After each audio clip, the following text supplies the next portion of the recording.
welcome to the Everyone Has a Story podcast.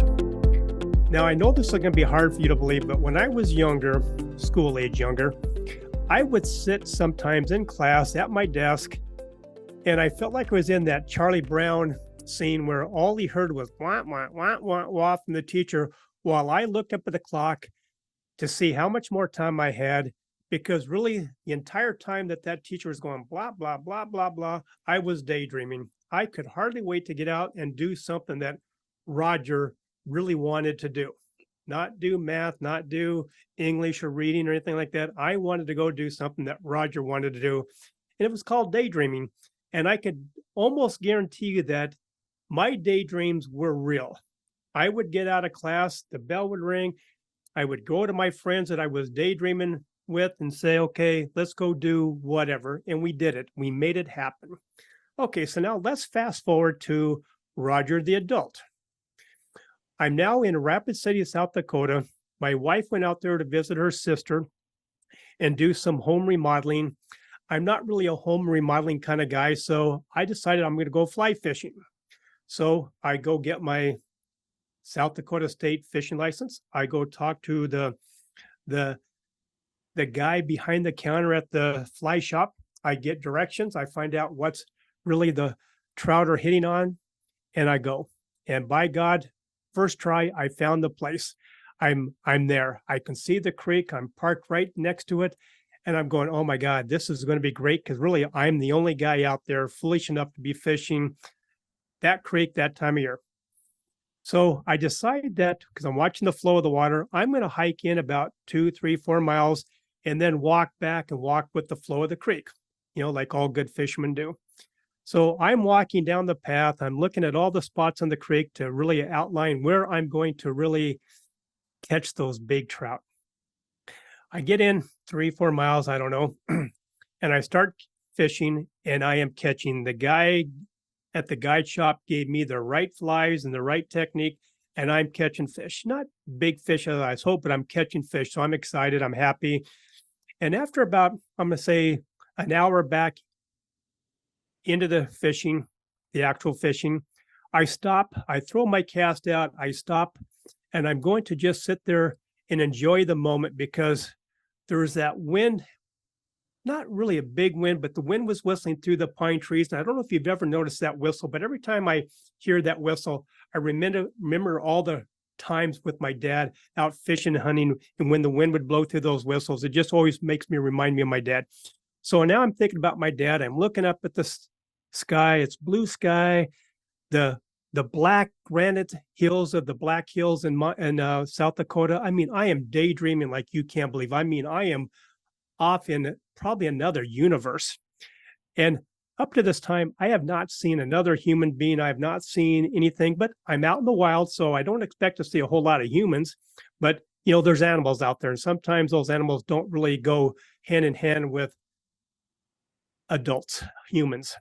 So I'm out there, and in the middle of my dream, probably the best part of that dream, I get this nudge in my backside, and I can hear something splashing, and all of a sudden my heart is pounding miles and miles an hour. I mean, I'm about ready to pass out because it scared the holy heck out of me, woke me up from that beautiful daydream I was having. And then I got my sense. I'm thinking, okay, I've always been told, don't make eye contact with the animal that's about ready to devour you. So I stiffen up and I think, okay, now what do I do? I'm stiff. I'm standing in the middle of this damn creek. I got my waders on. I got my boots on. I got my fly pole extended out there. So I'm catching my breath. I'm trying to be the adult, no longer daydreaming adult. I'm now the adult trying to survive. I start to reel in my line. I can still hear the splashing. I'm going, oh, geez. So I start now to walk down out of the creek, up on the bank, and trying to find a place where I can hopefully escape whatever's behind me. It's still behind me, and I'm thinking, you know what? I'm in my waders. Who am I kidding? I'm not going to outrun anybody. So I slowly turn around to see really what I'm up against, and it's this little black, brown, white puppy, just as happy could be. It's just happy to see an adult. It can't wait for me to turn around and start playing with it. And I'm thinking, really? And then out of the blue, and I never really saw her up close, but out of the blue, I hear Granny Clampett, because she looked as far, what I saw from a distance, it looked like Granny Clampett yelling at me, saying, "It's okay. She's a friendly puppy." And I could not be more happier to see and hear Granny and to pet this dog, because really I thought my life was ending and no one's going to ever find my bones until probably a million years from now. And some archaeologist finds me in my fishing vest and my boots and my waders, thinking, what the hell happened to this guy, kind of thing. So anyway, I talk about that because we have been told, once we got to a certain age, stop dreaming, stop daydreaming. And I can always remember that line back in the movie Flashdance, pivotal line in the movie that I still refer to a lot today in my adult life. It said, "If you stop dreaming, you die." And I can't think of anything more profound. I mean, really, as far as I'm concerned, that could be a wrap for this whole podcast, because really the idea is that if we do stop dreaming, we die. And to me, I have a guest speaker here today that if I think I get kind of wild and crazy with my daydreams, I have nothing on her. This Dana is a daydreamer. I mean, sometimes I think she's doing too much of this or something, because she is a daydreamer extraordinaire. I mean, when you look at, if you're watching this on video, you look at her back wall, I mean, there's just nothing but crazy daydreams behind her. So anyway, let me welcome back Dana. I know you've been a guest before. Welcome back, because I knew that this like our other one is going to be fun. It's going to be entertaining, and it's going to give you a chance to exercise those demons, those daydreaming demons out here. It's on. Let's do this, Roger. Exactly.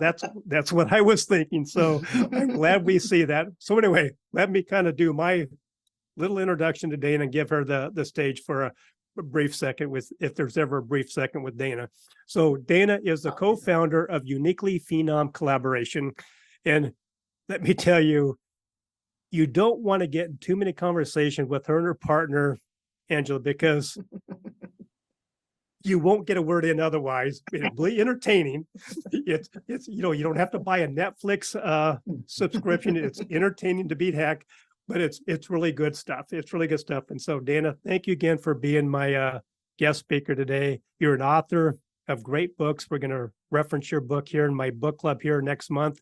You're an artist, as we can see.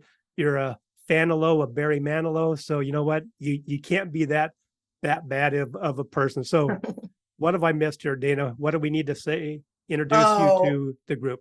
Oh, that's great. I'll tell you, I'm sitting here chuckling. You're introducing me. No, you're roasting me. This is a roast. and yeah. But thank you for having me. And you know, the other thing that I would like to share about myself before we go any further, you talk about Angela, me and Angela, how you can't get a word in edgewise and we're ridiculous, but we do a podcast called Going Commando. And it really is the opportunity for the two of us just to kind of be authentic, say what's on our mind, talk about important topics, but do it with our brand of clownery. And so I just wanted to take the opportunity, Roger, and just throw that out there. So well timed, because going commando really means you're bearing it all. So that's nice. Yeah. Hey, you're welcome. Absolutely. All right. So let's talk about daydreams.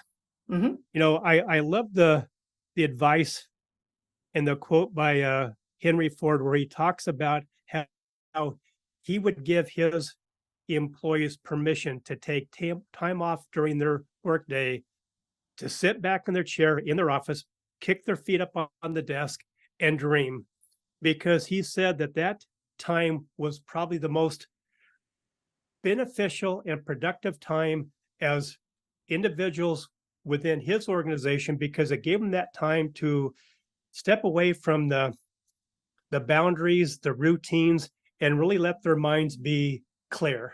And he wasn't expecting them to do that at home on their own time. He actually gave them permission to do that. How refreshing is that today in the workplace, to have a boss, to have corporate culture to say, you know what, during your day, take 15, 20, 30 minutes, kick back, let your feet up on the desk and just dream. Think Yeah. of all the possibilities. And we miss that. I miss that. And I think it's why so much of us are so unhappy at the workplace. So, Yeah. Dana, Yeah. the coach, the perfect here is my guest speaker. What is your opinion on dreams? You've referred to daydreaming a couple times, and you have a few different kinds of dreams. You have your daydream, right, where you sit and you just let your mind wander and go. You have your dream, which is your desire, right? Your catalyst for creation. I want to be an astronaut when I grow up, right? Your desire. And then you actually have your dreams at nighttime when you're sleeping, which are also very, very beneficial. But for me, the dream is the catalyst for creation. It is the idea, the desire, that the impetus for the direction that you want to go in. And I agree with you, or I agree with Flashdance. When we stop dreaming, we're dead. So, we're not talking the dreams that we do at night when we close our eyes and we're sound asleep, but we're talking about the daydreams that we do Yeah. consciously. Yeah. What should they mean to us? Oh my God, they're everything. And they're everything. And just to piggyback what you were saying about dreaming or daydreaming in the workplace, it's our minds are constantly bombarded with information and distractions. Every somehow in our culture, we've created a culture that we celebrate busyness, right? We celebrate doing and achieving and overcoming, and we celebrate all this. But our brains need an opportunity to slow down and, believe it or not, receive information. And I'm not talking about information on your cell phone, or you know what I mean, in a conversation. Just for it to be common enough to receive inspiration, to receive oh my God, ideas, and to awaken the imagination. And when we get rid of all those distractions, it comes to us. So think about when you're in a conversation with somebody, you're at a party and you have nerves. And for whatever reason, I mean, believe it or not, I get social anxiety. So you have nerves, and then you go to introduce somebody who you've known forever, and you can't remember their name because that's nerves. Well, we go through life like that. Like everything is, oh my God, what's next? And worrying. And so there's no room for that creativity. Giving people the opportunity to, you call it dream, I call it calming the mind and allowing the imagination to flow. You come up with things that you don't even realize were something that you might want. And then once you birth that idea, then it's off to the races. And that's why he was allowing his workforce to do that, because he knew it wasn't a loss of income or a loss of productivity. If anything, it was the impetus for more productivity. So it's brilliant. Yeah, I can't agree more. And so, why do you think today, nearing the end of the year 2023, why is it so important for us to get back in the habit of sitting back and daydreaming as adults, professional adults, even retired adults? Why should anybody stop? I mean, it doesn't matter if you're 80, 90 years old, or 9 years old, being a little punky Roger in his class, look at the clock can't wait to go out and pretend I'm Batman again or something. Why is it so relevant today more than ever to start dreaming again? My God, because as a society, we're ruining ourselves. We're ruining ourselves with the thinking brain, with the mind. We're ruining ourselves with the pressure and the anxiety that we put on ourselves. And the dreaming allows the creativity to flow. It allows us to experience the joys of life in a out of the box sort of way. It allows us to do things that we never thought we could do, to actually live life. We stopped as a society, we stopped living for the joy of life. We live for the next paycheck, the next dollar, the next achievement, whatever it is. And it just really allows us to do what we came to this planet to do. And that's just to enjoy it, to remind us. So, what's your stethoscope on, put your EMT badge on, Yeah. and there's a lot of people out there that are literally dying because they've stopped dreaming. Yeah. How can someone be aware that they need to have this call to action, this checkup call to action to bring life back into them as a human, as a being? So I'm going to bring it all the way back to the core. And we, how do you know you're unhappy? You know what I mean? If you're unhappy. So we have to start with really looking at ourselves and asking ourselves, like, why? So firstly, if we have an understanding that all of us as human beings, our general state of being, the most natural state of being is contentment, right? Is just being, oh, I don't want to say like, joyous, but just contentment. And when we're discontent, it's because we're off balance. So if we understand that as ourselves, that's square one. And then if we learn to ask ourselves, am I content? Am I happy? Am I okay? Are there things in my life that could be better? And get in the habit of questioning ourselves, then we'll know whether or not we're living our dreams. And then we'll start to think more about dreaming. I am not going to do this to you, Roger, because I know that you would appreciate it. But I could do a whole thing on the practicality of the chakra system that will help you understand that when we're in survival mode, which is where most of us are all the time, we don't have the freedom to be in those upper chakras, which are the imagination, the big picture, the cause and effect, the dreaming. That's all I'm going to do. I'm not going to go any further than that. But if we as a society can recognize that most of us live in survival mode all the time, reaction, and bring it back and be in contentment and at peace, then we will learn how to dream. Well said. Very well said. And we're going to give you that opportunity to have people reach out to you at the end of this to talk about getting in touch with you to learn more about their chakras and your beliefs there. So let's move out to the organization. Yeah. The organization is made up of individuals, Yes. human beings.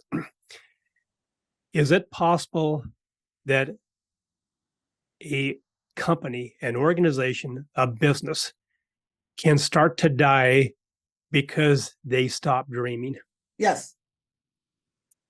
Tell me I can how. expand on that. Yes, that's the end of my answer. Well, firstly, the organization as a whole is only the sum of its parts, right? Is each individual. So if each individual has lost its desire to improve on themselves, then they're going to lose their desire to improve the organization. And if each individual feels that way, then there's no movement in the organization.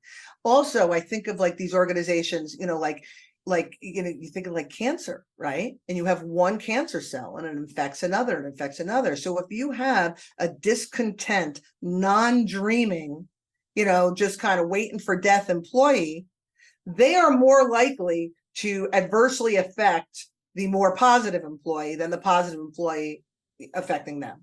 So now that grows and that expands, and that is your organization. And if the leadership doesn't have that same kind of a desire or passion for life, because that's all this is, the ability to dream, it all goes hand in hand.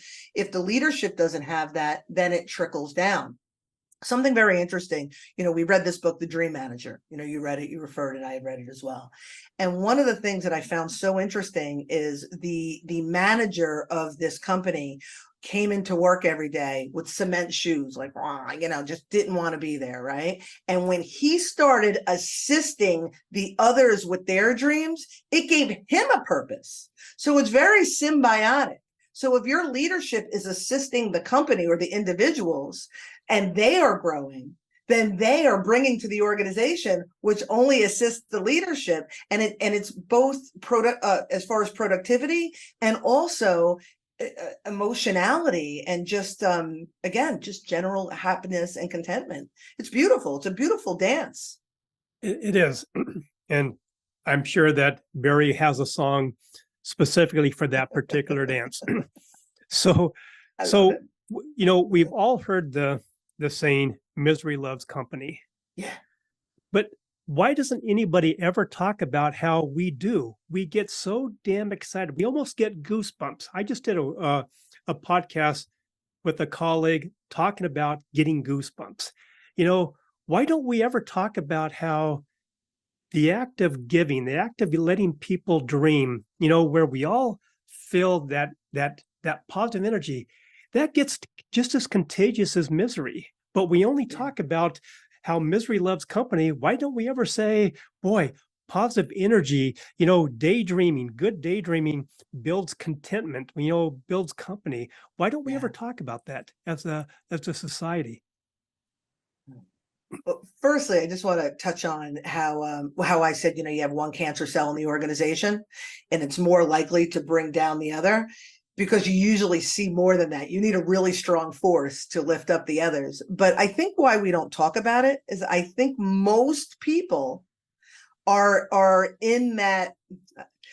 I wanted to say that energetic footprint of survival, of worry, of concern. So the moment they hear that somebody else is too, they're all over it.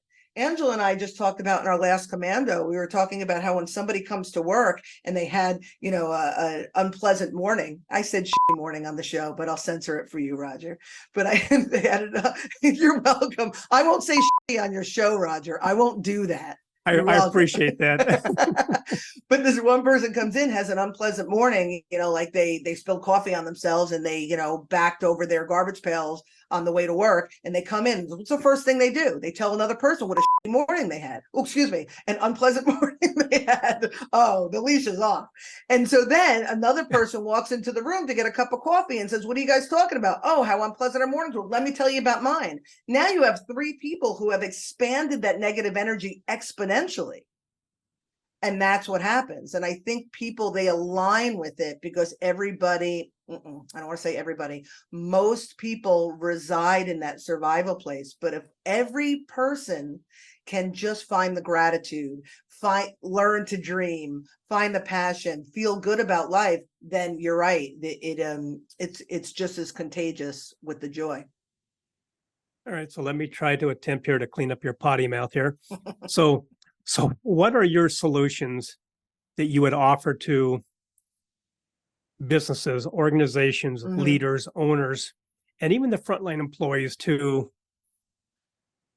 knock that crap off and start enjoying life, which starts with getting back to what we talked about at the very beginning, these daydreams, these positive daydreams? So there's a couple things. One is, I think, to not tolerate it. I think we've become so accustomed. Oh, that's just Susie. She's a bit of again, you fill in the blanks. I'm cleaning it up, but Debbie Downer. Yeah, Debbie. Yeah, she's a little curmudgeon, right? And so we accept that and we avoid that person. We talk behind that person's back. We give that person tasks that don't involve interacting with other people. We accommodate that negativity. And so rather than accommodate it, how about we don't tolerate it? And I think it's more than just bringing in a motivational speaker and do, ray, ray, rah, rah. It's more than that. It's A, acknowledging that it's a problem.